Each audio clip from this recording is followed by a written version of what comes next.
안녕하세요. 송은섭입니다. 기도와 응원해 주신 분께 감사합니다. 본 영상 설교는 새가족교회 주일 설교 메시지입니다. 교회 성도님들과 신앙생활의 새가족을 위한 쉬운 메시지를 전하고 있습니다. 새가족교회 주일 메시지를 8주간 계속해서 빌립보서 말씀을 중심으로 하나님 나라 복음의 메시지를 전하려고 합니다. 오늘은 두 번째 시간입니다. 오늘 함께 읽은 하나님의 말씀은 빌립보서 1장 12절에서 18절까지이며 설교 제목은 묶여도 전진하는 하나님 나라입니다. 오늘 설교에 대한 궁금함, 기대감을 가지고 메시지로 함께 들어가 보겠습니다. 먼저 같이 성경을 읽겠습니다. 빌립보서 1장 12절 말씀 아랫줄 세번역 성령으로 함께 읽어볼까요? 형제 자매 여러분, 내게 일어난 일이 도리어 복음을 전파하는 데 도움을 준 사실을 여러분이 알아주시기를 바랍니다. 이거 무슨 뜻이죠? 인생사 세옹지마인가요? 지금은 어렵고 바쁘니까. 저는 종종 이런 생각을 합니다. 상황이 조금 더 좋아지면 내가 더 잘할 수 있을 텐데. 지금은 너무 어렵고 바쁘니까 나중에 여유가 생기면 신앙도 더 잘해야지. 목회도 더 잘해야지. 혹시 이런 마음 한 번쯤 가져보신 적 있으실까요? 우리는 쉽게 이렇게 생각을 합니다. 좋은 환경이 있어야 하나님의 일도 잘 된다. 그런데 오늘 말씀은 그 생각을 정면으로 뒤집습니다. 오늘 본문은 아주 역설적인 상황에서 시작됩니다. 복음을 누구보다 열심히 전하던 사도 바울, 도시마다 다니면서 교회를 세우고 사람들을 변화시키던 그가 지금은 어디에 있습니까? 감옥입니다. 그것도 단순한 구금이 아니라 로마의 감시 아래 군인과 연결된 채 자유를 완전히 제한당한 상태입니다. 이 상황을 우리의 기준으로 보면 어떻습니까? 이제 바울 사역은 끝났구나. 복음 전도도 여기서 멈추겠네. 하나님의 일도 잠시 멈춰야겠지. 아마 대부분 그렇게 생각할 것입니다. 그런데 놀랍게도 바울은 전혀 다른 이야기를 합니다. 그는 이렇게 말합니다. 형제 자매 여러분, 내게 일어난 일이 도리어 복음을 전파하는 데에 도움을 준 사실을 여러분이 알아주시기를 바랍니다. 여러분 이 말이 이해되십니까? 감옥에 갇힌 것이 오히려 복음의 진전이 되었다. 도움이 되었다. 이것은 단순한 긍정적인 생각이 아닙니다. 억지로 상황을 좋게 해석하는 것도 아니죠. 실제로 정말로 복음이 더 퍼지고 있었다는 것입니다. 도대체 어떻게 이런 일이 가능했을까요? 하나님의 일은 멈추지 않기 때문입니다. 여기서 우리는 아주 중요한 질문을 만나게 됩니다. 하나님의 일은 환경에 따라 멈출까요? 복음은 사람이 묶이면 함께 묶여버릴까요? 하나님 나라는 조건이 맞아야지만 전진하는 것일까요? 이 질문은 단지 바울의 이야기가 아닙니다. 우리의 이야기가 될 수 있습니다. 우리는 지금 각자의 자리에서 보이지 않는 묶임 속에 살아가고 있습니다. 어떤 분은 현실 문제에 묶여 있고, 어떤 분은 관계의 어려움에 묶여 있으며, 어떤 분은 두려움과 염려에 묶여 있습니다. 그래서 이렇게 생각을 합니다. 지금은 안 돼. 이 상황에서는 할 수 없어. 조금 더 나아지면 그때 해야지. 하지만 오늘 말씀은 우리에게 말합니다. 묶였다고 해서 하나님의 일이 멈추는 것은 아니다. 오히려 하나님은 그 묶임 속에서도, 아니 그 묶임을 통해서도 하나님 나라를 전진시키십니다. 이제 우리는 오늘 본문 속으로 더욱 들어가 보려고 합니다. 바울은 감옥이라는 제한된 공간 속에서 어떻게 하나님의 나라가 확장되는 것을 보았을까요? 그리고 그 이야기는 오늘을 살아가는 우리에게 무엇을 말해주고 있을까요? 이 질문을 마음에 품고 함께 말씀을 살펴보기를 원합니다. 오늘 설교를 위한 세 가지 질문입니다. 이해하기 쉬운 질문이며 답도 쉽습니다. 이 메시지를 잘 따라오셨으면 합니다. 첫 번째 질문이에요. 어떤 일이 복음 전파에 도움이 되었나? 앞에서 읽어봤죠? 12절, 13절 다시 읽어보겠습니다. 형제 자매 여러분, 내게 일어난 일이 도리어 복음을 전파하는 데 도움을 준 사실을 여러분이 알아주시기를 바랍니다. 내가 그리스도 안에서 감옥에 갇혔다는 사실이 온 친위대와 그 밖의 모든 사람에게 알려졌습니다. 바울이 감옥에 갇힌 사건이 복음 전파에 도움이 되었다는 것이죠. 여기서 친위대는 로마 황제를 지키는 정예 군인들입니다. 당시 누구도 쉽게 접근할 수 없는 가장 폐쇄적이고 권력의 중심에 있는 집단입니다. 그런데 이 복음이 어디로 들어갑니까? 바로 그곳입니다. 로마의 심장부로 들어가는 거죠. 바울은 자유롭게 돌아다니며 전도할 수 없게 되었지만 대신 군인들이 교대로 그와 함께 묶여 있게 됩니다. 하루에도 여러 명의 군인들이 바울 옆에서 그의 말을 듣게 되는 거죠.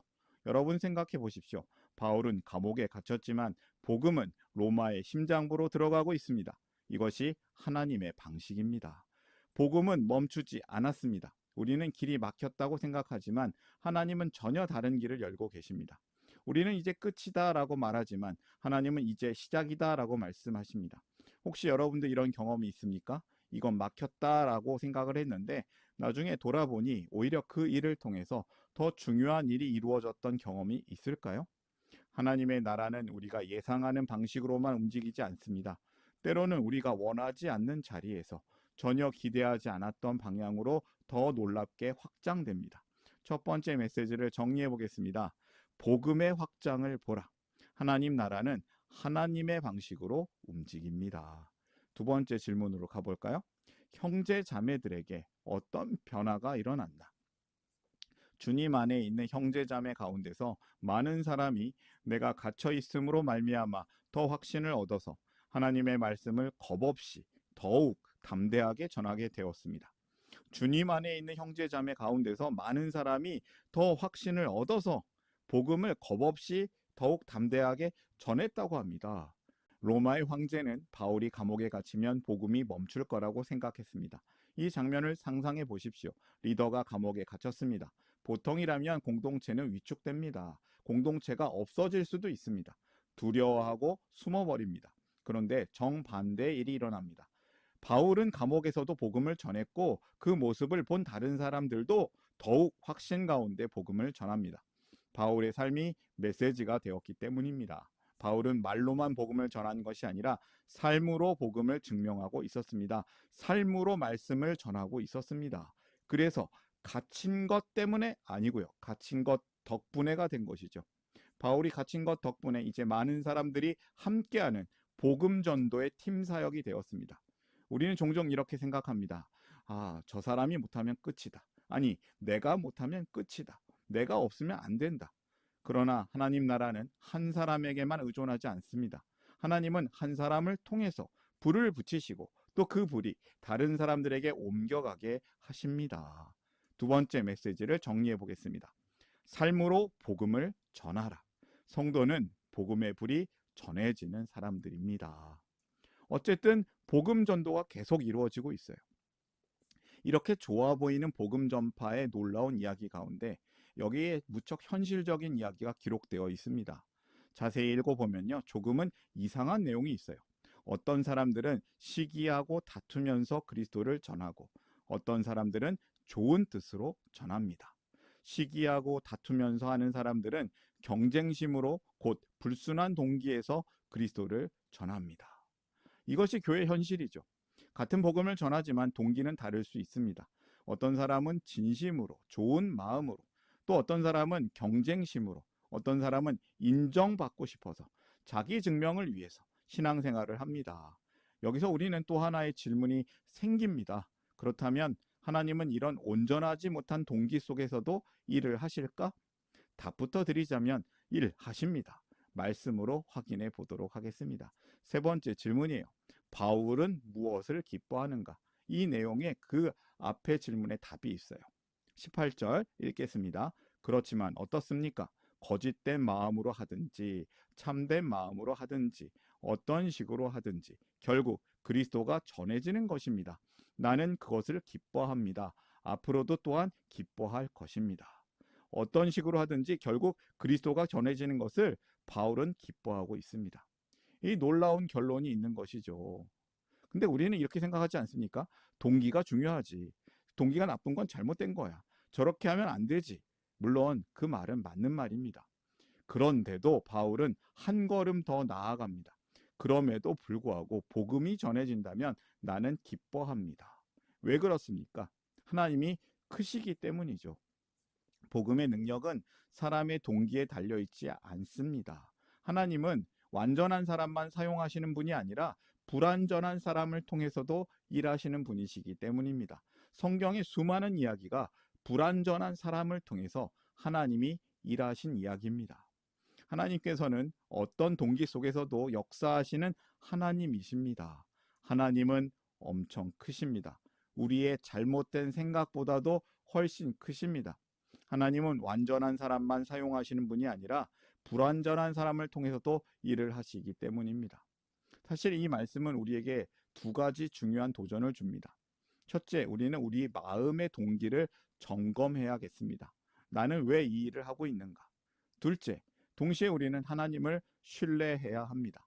하나님은 나의 부족함을 넘어서 일을 하십니다. 오늘 말씀을 통해 우리는 분명히 보게 됩니다. 하나님의 나라는 묶여도 전진합니다. 바울은 묶여 있었지만 복음은 친위대 안으로 들어갔습니다. 로마의 심장부로 들어갔습니다. 복음은 로마 제국의 한가운데로 들어가고 있습니다. 바울은 갇혀 있었지만 다른 사람들은 더욱 담대해졌습니다. 심지어 온전하지 않은 동기 속에서도 복음은 계속 전해졌습니다. 혹시 지금 무엇에 묶여 있다고 생각하고 있습니까? 환경입니까?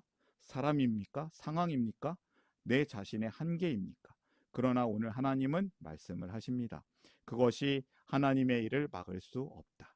하나님은 지금 이 자리에서 일하고 계십니다. 바로 그 묶임 속에서도, 그 한계 속에서도, 그 자리에서 오늘 세 번째 메시지를 정리해 보겠습니다. 하나님의 일하심을 믿으라. 하나님은 모든 사람, 모든 상황으로 일을 하십니다. 우리가 해야 할 일은 상황을 바꾸는 것이 아니라 하나님의 일하심을 믿는 것입니다. 아멘. 오늘 메시지를 정리하면서 저는 더하는 질문을 드려보도록 하겠습니다. 이 질문을 통해 우리는 혼자 생각하면서 혼자 정리해도 좋습니다.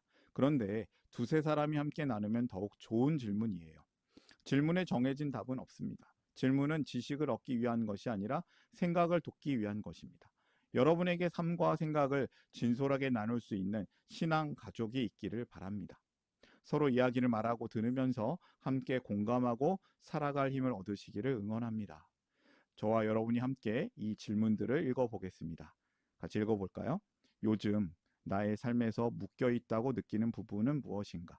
지금 있는 자리, 가정, 직장, 관계 등 묶인 자리가 아니라 하나님이 보내신 자리로 본다면 어떻게 달라질 수 있을까?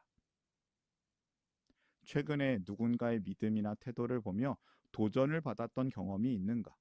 나는 다른 사람에게 어떤 영향을 주고 있는지 돌아보자. 내 신앙의 동기, 섬김, 봉사, 헌신 등을 돌아볼 때 솔직하게 어떤 모습이었는가? 하나님께서 그 과정 속에서 어떻게 일하셨는지를 나눠보자. 혹시 내가 내려놓아야 할 마음은 무엇인가? 이제 오늘의 메시지를 마지막으로 정리해 보도록 하겠습니다. 첫 번째, 복음의 확장을 보라. 하나님 나라는 하나님의 방식으로 움직인다. 두 번째, 삶으로 복음을 전하라. 성도는 복음의 불이 전해지는 사람들입니다. 세 번째, 하나님의 일하심을 믿으라. 하나님은 모든 사람, 모든 상황으로 일하십니다. 바울의 고백이 이런 것 같습니다. 주님, 나는 묶여 있을지라도 하나님 나라는 전진합니다. 불완전한 내 상황을 통해서도 내 삶을 통해서도 복음이 계속 흘러가게 하소서. 이러한 고백이 나의 삶이 될 때 우리도 바울처럼 말할 수 있게 될 것입니다. 나는 기뻐합니다. 계속 기뻐할 것입니다. 이 고백이 우리의 고백이 되기를 원합니다. 오늘의 메시지를 마음에 담고 삶으로 결단하면서 함께 기도하기를 원합니다. 기도하겠습니다. 당신의 선한 일을 위하여 우리를 작품되게 하시고 새로운 가족 되게 하시고 새로운 삶을 살게 하시네. 하늘에 계신 하나님, 우리 아버지, 말씀을 통해 하나님 나라가 어떤 상황 속에서도 멈추지 않고 전진한다는 그 진리를 깨닫게 하시니 감사합니다. 우리가 묶여 있을지라도 복음은 묶이지 않으며 하나님은 지금 이 자리에서도 일하고 계심을 믿습니다. 지금 우리가 있는 자리를 피해야 할 곳이 아니라 하나님께서 보내신 사명의 자리로 믿고 복음으로 살아내기를 소망합니다. 우리가 주변 사람들을 일으키는 성도가 되기를 원합니다. 또한 우리의 동기가 온전하지 못할 때에도 우리를 사용하시는 하나님의 은혜를 기억하게 하시고 점점 더 순전한 마음으로 주님을 따르기를 기도합니다. 무엇보다 우리의 삶의 중심이 환경도, 감정도, 사람도 아닌 오직 예수 그리스도가 되기를 기도합니다. 우리가 어디에 있든지 그리스도가 드러나게 하시고 하나님 나라가 전진하는 것을 기뻐하는 삶을 살기를 소망합니다. 모든 나라와 권세와 영광이 아버지께 있음을 믿으며 모든 말씀 예수님의 이름으로 기도드립니다. 아멘. 하나님 나라 여기 있네. 하나님 나라 함께 사네. 예수님 노래합니다. 예수님 찬양합니다.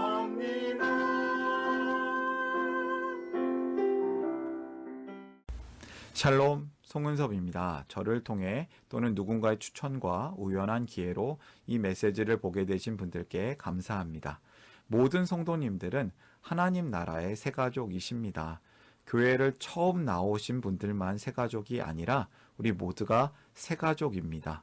왜냐하면 우리가 하나님 나라에서 새로운 관계가 된 새로운 가족 공동체이기 때문입니다. 본 설교는 새가족교회 공동체 새가족과 후원자를 위한 메시지이며 기독교를 잠시 떠났거나 새롭게 시작하시는 분들을 위한 쉬운 메시지이기도 합니다. 혹시 새가족교회의 가족, 새가족 또는 후원자가 되기를 원하시는 분들은 이메일로 카카오톡 아이디로 연락을 주시면 감사하겠습니다. 오늘의 메시지 하나님의 은혜가 넘치시기를 바랍니다. 사랑합니다. 축복합니다.